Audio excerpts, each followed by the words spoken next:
बेटियों के जन्म के लिए कैसे घर को चुनते हैं। भगवान प्रिय भक्तों, जब भी हम जीवन के रहस्यों पर गहराई से विचार करते हैं तो यह सवाल हर इंसान के मन में कभी न कभी अवश्य आता है कि आखिर भगवान बेटियों को किस घर में भेजते हैं। कौन सा घर उनके जन्म के लिए चुना जाता है।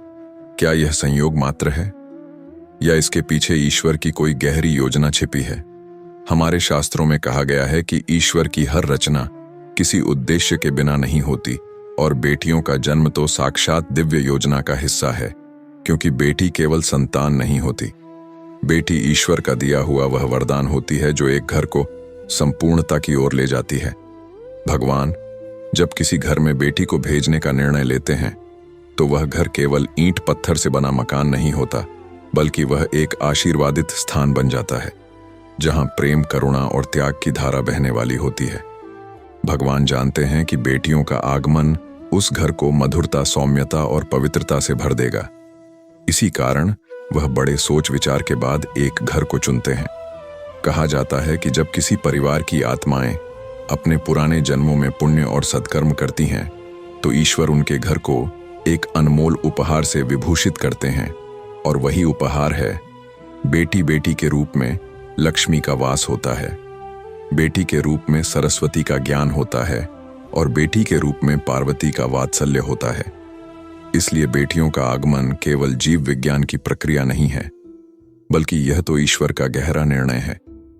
भगवान जब देखते हैं कि किसी घर में प्रेम का बीज अंकुरित हो चुका है, करुणा की जड़ें जम चुकी हैं और त्याग की धरती उपजाऊ हो गई है, तब वह वहां बेटी को भेजते हैं, क्योंकि उन्हें मालूम है कि यह घर उस नन्ही कली को फूल बनाकर खिला पाएगा।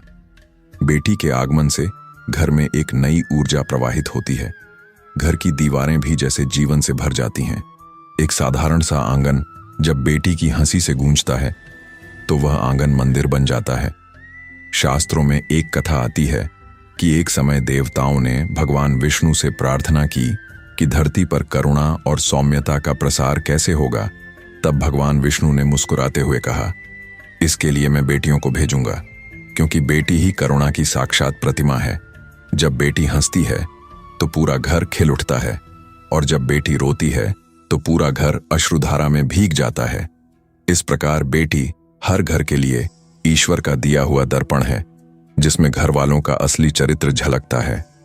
जब भगवान किसी घर में बेटी भेजते हैं तो वह घर एक परीक्षा का स्थल भी बनता है, क्योंकि बेटी के साथ जिम्मेदारियां भी आती हैं। बेटी के पालन पोषण में जो त्याग होता है वह आत्मा को शुद्ध करता है। बेटी को सम्मान देने में जो पुण्य मिलता है वह भविष्य को संवारता है। इसीलिए बेटी का जन्म केवल घर वालों के लिए नहीं होता, बल्कि पूरे समाज के लिए संदेश होता है कि यह घर अब ईश्वर के आशीर्वाद का केंद्र बन गया है। आपने अक्सर देखा होगा कि जिन घरों में बेटियां होती हैं वहां एक विशेष प्रकार की शांति और मधुरता होती है। बेटियों की बातें, बेटियों की खिलखिलाहट और उनका मासूम सा गुस्सा भी जैसे वातावरण को पवित्र बना देता है। यही कारण है कि हमारे आर्षि मुनियों ने कहा है कि जहां स्त्रियों का सम्मान होता है वहां देवता वास करते हैं, और जहां देवताओं का वास होता है वहां स्वाभाविक रूप से सुख, समृद्धि और शांति का प्रवाह होता है। बेटियों के जन्म का रहस्य इतना गहरा है कि कभी-कभी स्वयं मां भी सोचती है कि मेरे घर में बेटी क्यों आई। लेकिन जब वह बेटी बड़ी होती है और अपने माता पिता का सहारा बनती है, तब समझ आता है कि यह तो ईश्वर की योजना थी।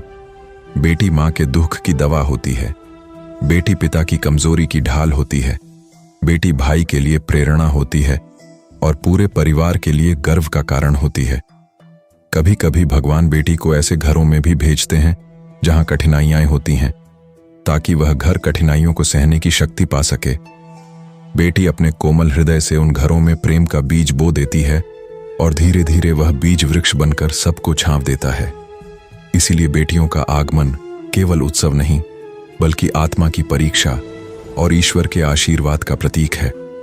पुराणों में वर्णन आता है कि स्वयं लक्ष्मी ने एक बार कहा था कि मैं केवल उन्हीं घरों में जाती हूं जहां बेटी को सम्मान मिलता है, क्योंकि बेटी मेरे ही अंश के रूप में जन्म लेती है। जो घर बेटी को अपमानित करता है वहां दरिद्रता का वास होता है, और जो घर बेटी को देवी मानकर पूजता है वहां धन, धान्य और सुख की कोई कमी नहीं रहती।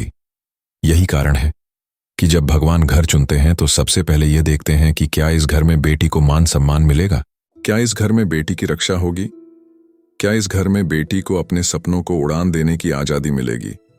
आपने देखा होगा कि बेटियां अपने साथ एक अद्भुत क्षमता लेकर आती हैं। वह घर की बिखरी हुई चीजों को जोड़ देती हैं, वह रिश्तों की गांठों को खोल देती हैं और सबको एक साथ बांध देती हैं। जब भगवान ये देखते हैं कि कोई परिवार टूट रहा है, बिखर रहा है, तो वह वहां बेटी को भेजते हैं ताकि वह उस घर को अपने प्रेम और करुणा से जोड़ दे। बेटी के जन्म से घर का ताना बाना बदल जाता है, जैसे सूखा पेड़ अचानक हरियाली से भर जाता है। यहां तक कि जब किसी घर में बेटी जन्म लेती है तो केवल इंसान ही नहीं खुश होते, बल्कि देवता भी उस घर पर अपनी कृपा दृष्टि बरसाते हैं। उस घर के आंगन में देवी स्वरूप लक्ष्मी के चरण पड़ते हैं। उस घर की रसोई में अन्नपूर्णा का वास होता है और उस घर के मंदिर में सरस्वती का ज्ञान प्रवाहित होता है। इसलिए कहा गया है कि बेटी का जन्म वास्तव में देवी का अवतरण है। बेटी की मासूमियत भगवान के संदेश का हिस्सा होती है। बेटी की खिलखिलाहट ईश्वर के संगीत का अंश होती है और बेटी की आंखों का आंसू ईश्वर की करुणा का प्रतिबिंब होता है। जब बेटी जन्म लेती है तो भगवान स्वयं उस घर की रक्षा के लिए अदृश्य रूप से आ जाते हैं, क्योंकि उन्हें मालूम होता है कि मैंने यहां अपना अंश भेजा है। प्रिय मित्रों, यह समझना आवश्यक है कि बेटी केवल एक संतान नहीं, बेटी भगवान के हृदय की धड़कन है। बेटी भगवान के आशीर्वाद का प्रत्यक्ष प्रमाण है। बेटी वह दर्पण है जिसमें ईश्वर स्वयं को देखते हैं। इसीलिए जब भी किसी घर में बेटी जन्म लेती है तो समझ लेना चाहिए कि वह घर अब पवित्र मंदिर बन गया है। तो अगली बार जब आपके जीवन में या आपके परिवार में किसी बेटी का जन्म हो तो इसे संयोग मत मानिए, इसे ईश्वर की योजना मानिए, इसे दिव्य आशीर्वाद मानिए और उस आशीर्वाद का स्वागत करिए, क्योंकि भगवान ने आपके घर को चुना है। भगवान ने आपको परीक्षा के योग्य समझा है। भगवान ने आपको इतना भाग्यवान समझा है कि उन्होंने अपनी सबसे सुंदर रचना आपको दी है। और यदि आप इस दिव्य संदेश को हृदय से समझते हैं, यदि आप मानते हैं कि बेटियां वास्तव में ईश्वर का दिया हुआ अनमोल उपहार हैं, तो मैं आपसे प्रार्थना करता हूं कि अभी इसी क्षण अपने मन से यह संकल्प लीजिए कि बेटियों का सम्मान करेंगे, उनकी रक्षा करेंगे और उन्हें अपने सपनों को पूरा करने की आज़ादी देंगे। और साथ ही इस चैनल को सब्सक्राइब कीजिए, क्योंकि यही वह स्थान है जहां आपको ऐसे ही दिव्य रहस्य मिलते रहेंगे। यही वह परिवार है जहां हम सब मिलकर ईश्वर की योजनाओं को समझ सकते हैं और अपनी आत्मा को शुद्ध कर सकते हैं। तो आइए जुड़ जाइए हमारे साथ और संकल्प लीजिए कि हर बेटी को देवी का स्वरूप मानेंगे।